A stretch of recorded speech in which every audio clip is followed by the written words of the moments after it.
Hello বন্ধুরা, welcome to my channel math magic by Rimi. আশা করি তোমরা সকলে খুব ভালো আছো আর সুস্থ আছো। আজকে আমি ওয়েস্ট বেঙ্গল বোর্ডের গণিত প্রভা ষষ্ঠ শ্রেণী থেকে নতুন পেজের অঙ্ক নিয়ে চলে এসেছি। তোমরা অবশ্যই আমার চ্যানেলটিকে সাবস্ক্রাইব করে পাশে থাকা নোটিফিকেশান বেল আইকনটাকে অলে ক্লিক করে দেবে, কারণ আমি যখনই নতুন ভিডিও লাগাবো তখনই তার নোটিফিকেশান তোমাদের কাছে পৌঁছে যাবে। আমি এরকম পড়াশোনা সংক্রান্ত বিভিন্ন ভিডিও নিয়ে আসি যেগুলো তোমাদের ভবিষ্যতে কাজে লাগবে। তো চলো আজকের ভিডিওটাকে শুরু করি। আজকে আমি করাবো হচ্ছে ওয়েস্ট বেঙ্গল বোর্ডের ষষ্ঠ শ্রেণী মানে 6-এর 113 নম্বর পৃষ্ঠা থেকে অঙ্ক। শতকরার অনেকগুলো কথার অঙ্ক আছে যেগুলো কিন্তু খুব গুরুত্বপূর্ণ আজকের ভিডিওটা, তাই আমি রিকোয়েস্ট করছি স্কিপ না করে পুরো ভিডিওটাকে দেখবে। 113 নম্বর পৃষ্ঠায় আমরা শতকরা অধ্যায় 9 আমরা 8 নম্বর থেকে অঙ্ক শুরু করব। আমাদের চ্যাটার্জি পাড়ার লাইব্রেরিতে 21টি গল্পের বই আছে। কত গল্পের বই আছে তার 30% গল্পের বই আরও কেনা হলো।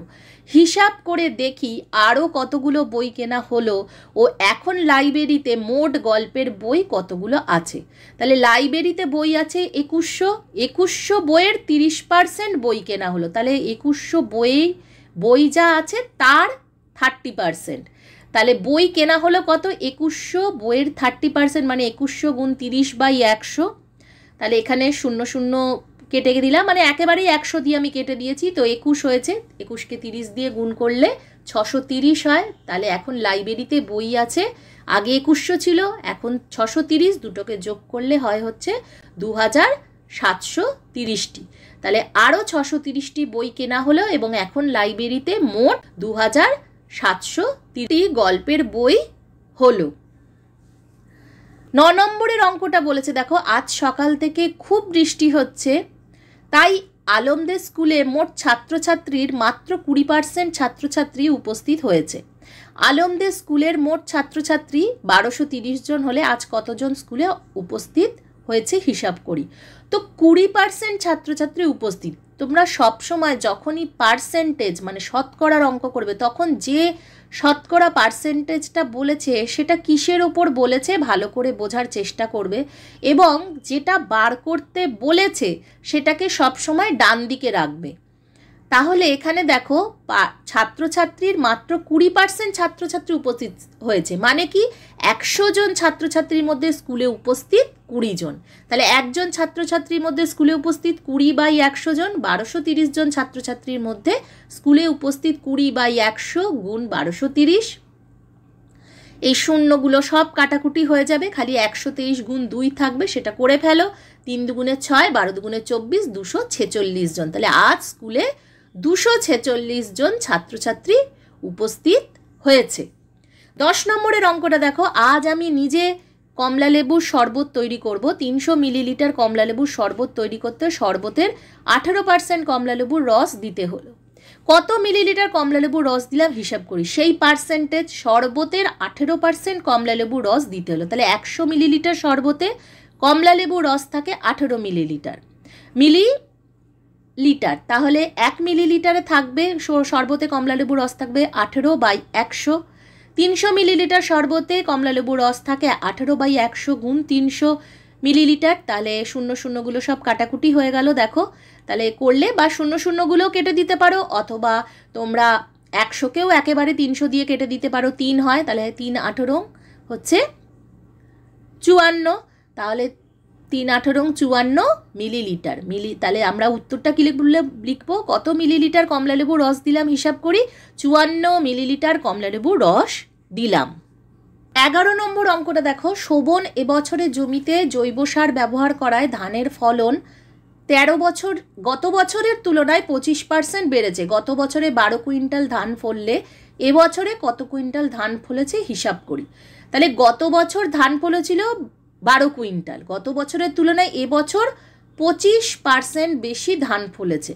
তাহলে এবছর ধান ফলেছে 12 যোগ 12 25% মানে 12 গুণ 25/100। তো 12 গুণ 25/100কে দেখো পাশে আমি দেখিয়ে কাটাকুটি করেছি। তাহলে প্রথমে যদি 25 দিয়ে কাটি তাহলে 4 25 100, 4কে কাটতে 3 4 12, তাহলে শুধু তাহলে পড়ে থাকছে হচ্ছে কি থাকছে, তাহলে 4 দিয়ে কাটলে 3 4 12, 3 থাকছে। তাহলে আগে 12 আর এখন হচ্ছে 3 কুইন্টাল, তাহলে 12 যোগ 3 করলে 15 কুইন্টাল, তাহলে এবছর 15 কুইন্টাল ধান ফলেছে। আর দ্বিতীয়টায় দেখো 100 কুইন্টালে বেড়েছে হচ্ছে 25 কুইন্টাল, তাহলে 1 কুইন্টালে বেড়েছে 25/100, আর তাহলে ফলন 12 কুইন্টালে বাড়বে 25/100 গুণ 12, তাহলে এটাকে কাটাকুটি করলে 25 দিয়ে 4 25 100 হবে, তাহলে 3 4 12, কাটাকুটি হলে 3 হবে, তাহলে 3 কুইন্টাল এবছরে ধান ফলেছে 12 যোগ 3, তাহলে করলে 15 কুইন্টাল হয়। আমি তোমাদেরকে দুটো পদ্ধতি দেখিয়ে দিলাম, তোমাদের যেটা সহজ মনে হয় সেটাই তোমরা করবে। 12 নম্বরের অঙ্কটা দেখো, রসুলপুর গ্রামের জনসংখ্যা গত বছরের তুলনায় 12% বেড়েছে। আগে ওই গ্রামের জনসংখ্যা 175 জন হলে এখন জনসংখ্যা কত হয়েছে হিসাব করি। গত বছর রসুলপুরে জনসংখ্যা ছিল 775 জন, গত বছরের তুলনায় এবছরের জনসংখ্যা বেড়েছে 12%।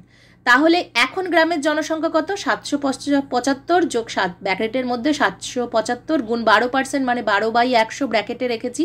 তো এটাকে কাটাকুটি করলে দেখো হয়, প্রথমে 4 দিয়ে যদি কাটি তাহলে হয় হচ্ছে 3 4 12, 4 25 100, আর 25 দিয়ে কাটাকুটি করলে 775কে হয় হচ্ছে 31, তাহলে 31 আর 3 গুণ করলে হয় হচ্ছে 93, তাহলে 775 যোগ 93 হচ্ছে 868 জন।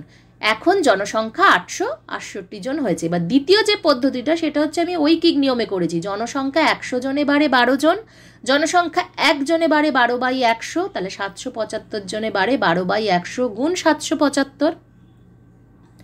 এটাকেও ওই একইভাবে তোমরা কাটাকুটি করলে বেরোবে হচ্ছে তোমার 93। এবার এখন গ্রামের জনসংখ্যা সমান 775 যোগ 93 সমান 868 জন।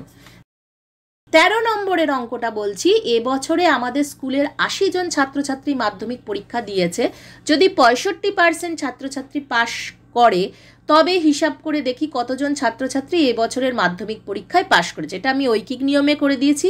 100 জন ছাত্রছাত্রীর মধ্যে পাশ করে 65 জন, একজন ছাত্রছাত্রীর মধ্যে পাশ করে 65/100 জন, 80 জন ছাত্রছাত্রীর মধ্যে পাশ করে 65/100 গুণ 80। তাহলে এটাকে কাটাকুটি করলে হয় হচ্ছে, প্রথমে 5 দিয়ে কাটো, তাহলে 5 দিয়ে যদি কাটি তাহলে 5 13 65, আর নিচে হচ্ছে 5 20 100, তারপরে সরাসরি 20 দিয়ে কাটা যায়, 4 4 20 হচ্ছে 80, আর 4 13 4কে 13 দিয়ে গুণ করলে 52 হয়। তাহলে এবছরে 52 জন ছাত্রছাত্রী মাধ্যমিক পরীক্ষায় পাশ করেছে। আজকে আমি 113 নম্বর পৃষ্ঠার সব অঙ্কগুলো করিয়ে দিইনি, আমি 13 অবধি করিয়ে দিলাম। 14 থেকে পরের পেজে আমি পার্ট 2 দিয়ে দেবো 113। তো তোমরা অবশ্যই সঙ্গে থেকো। আজকের ভিডিওটা যদি ভালো লেগে থাকে তাহলে একটা লাইক কমেন্ট শেয়ার করতে ভুলবে না, চ্যানেলটাকে সাবস্ক্রাইব করে সঙ্গে থাকবে। Thank you so much.